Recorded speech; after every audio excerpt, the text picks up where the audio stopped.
धन्यवाद अध्यक्ष महोदय। ऑपरेशन सिंदूर की इस चर्चा में मैं सबसे पहले इस अभियान को उसके अंजाम तक पहुंचाने वाले हमारे भारतीय सेना के वीर जवानों के शौर्य और पराक्रम को नमन करते हुए अपनी बात को प्रारंभ करना चाहती हूं।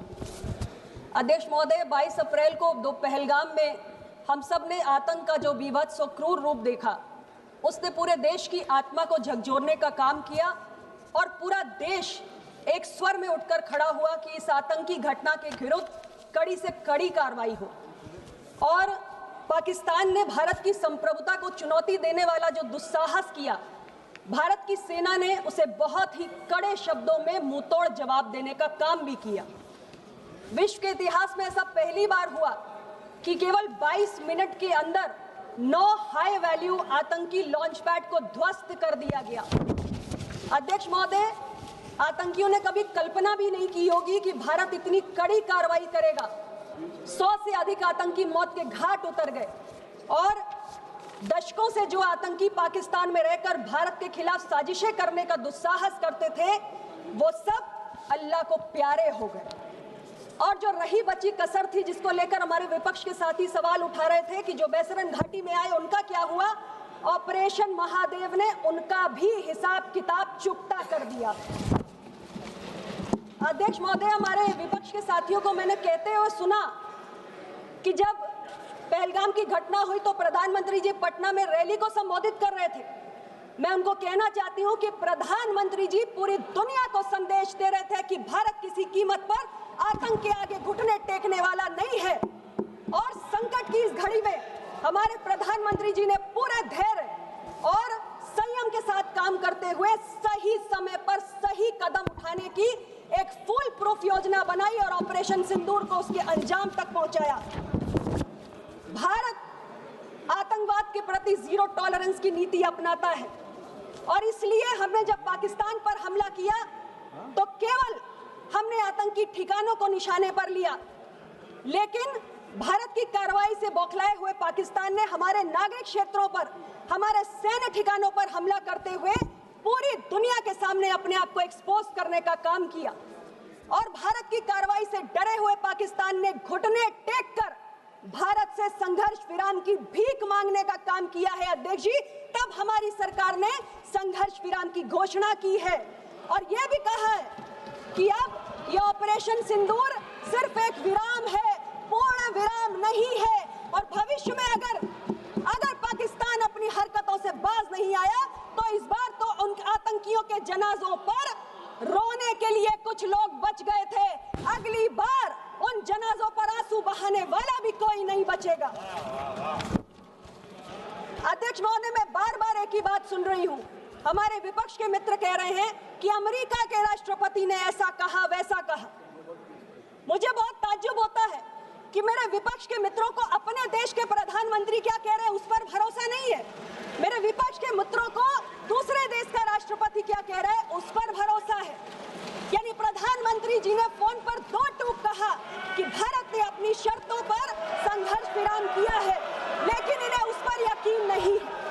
कल को अध्यक्ष जी, कल अगर अमेरिका के राष्ट्रपति कहेंगे कि भारत में सूरज पश्चिम से उगता है तो हमारे विपक्ष के मित्र ये भी मान जाएंगे।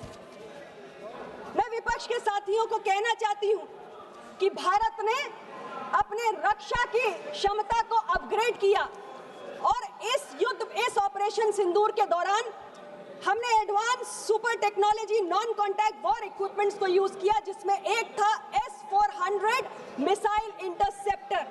अध्यक्ष जी, इसका सप्लायर रशिया है और मैं विपक्ष के मित्रों से कहना चाहती हूं कि अमेरिका ने हमें टेक्नोलॉजिकल सैंक्शंस की धमकी भी दे डाली और कहा कि भारत इसको ना खरीदे, लेकिन ये देश के प्रधानमंत्री श्री नरेंद्र मोदी हैं जिन्होंने कहा कि देश की रक्षा के साथ किसी भी प्रकार का कोई समझौता नहीं होगा, किसी के दबाव में आने वाली ये सरकार नहीं है। और हमने S-400 को खरीदा, ऑपरेशन सिंदूर को उसके अंजाम तक पहुंचाने में इसने एक महत्वपूर्ण भूमिका निभाने का काम किया है।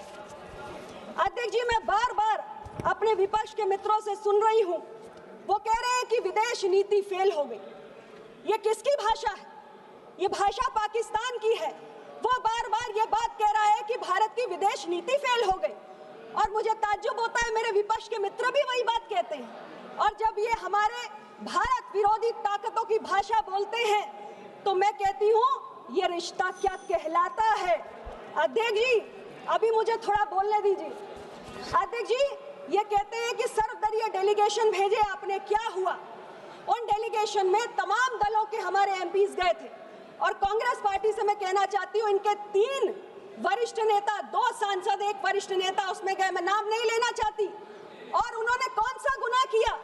उन्होंने केवल अंतर्राष्ट्रीय मंच पर पाकिस्तान को कटघरे में खड़ा करने का काम किया। भारत की जो टेररिज्म के खिलाफ नीति है उससे दुनिया को अवगत कराया, लेकिन इन्होंने अपने उन तीनों नेताओं की लानत मलामत करके रख दी। आज इन्होंने उनको किनारे लगा दिया। इनके एक नेता मौन हो गए। एक नेता कहते हैं कि भारत का रहने वाला हूं, भारत की बात सुनाता हूं, और एक नेता कहते हैं is it so difficult to be patriotic in this country. ये हालात है इस कांग्रेस पार्टी के अध्यक्ष जी। और मैं इनको याद दिलाना चाहती हूं कि जब संयुक्त राष्ट्र में कश्मीर का मसला उठा था तब भी भारत की सरकार ने, माननीय नरसिंह राव जी की सरकार ने एक डेलीगेशन भेजा था जिसका नेतृत्व वाजपेयी जी ने किया था, और वहां उन्होंने भारत का साथ दिया था, भारत की आवाज को रखा था, और उनकी पार्टी ने उनके साथ किनारा नहीं किया था। ये हमारी विदेश नीति है।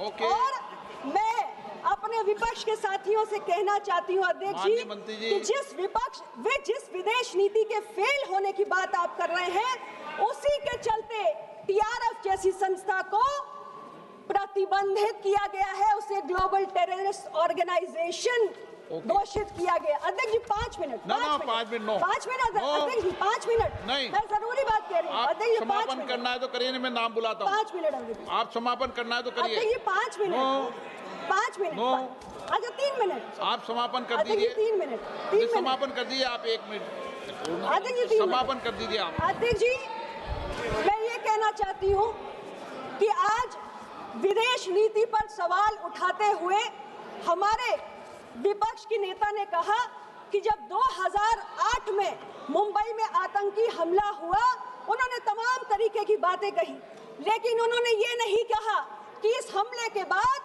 दोनों देशों के प्रधानमंत्रियों ने जॉइंट स्टेटमेंट जारी किया और पाकिस्तान को आतंकवाद का पीड़ित देश घोषित करने का काम इन्होंने किया, इनकी सरकार ने किया। और विदेश नीति पर सवाल उठाने वाले लोग आज ये भी कहते हैं कि भारत और बांग्लादेश की सीमा पर फेंसिंग नहीं होनी चाहिए, क्योंकि अगर फेंसिंग हो गई तो दोनों देशों के बीच के रिश्ते खराब हो जाएंगे। मुझे नहीं मालूम कि हमारे विपक्ष के साथी कौन सी विदेश नीति इस देश के अंदर लागू करना चाहते हैं। अध्यक्ष महोदय, हमारे प्रधानमंत्री जी ने 73 देशों की यात्राएं करके जो भारत की ब्रांडिंग की है, ये उसका नतीजा है कि दुनिया के तमाम देश आज भारत के साथ खड़े हुए हैं। भारत आज केवल सुनने वाला देश नहीं है, भारत आज बोलने और नेतृत्व करने वाला देश है। ये आपकी विदेश नीति थी जिसमें पीओके का एक बड़ा हिस्सा चीन के पास चला गया, लेकिन ये हमारी सरकार है जिसने ऑपरेशन सिंदूर को जलाकर पाकिस्तान को और पूरी दुनिया को आतंकवाद के खिलाफ भारत की जीरो टॉलरेंस की नीति से अवगत कराने का काम। श्री राहुल गांधी जी।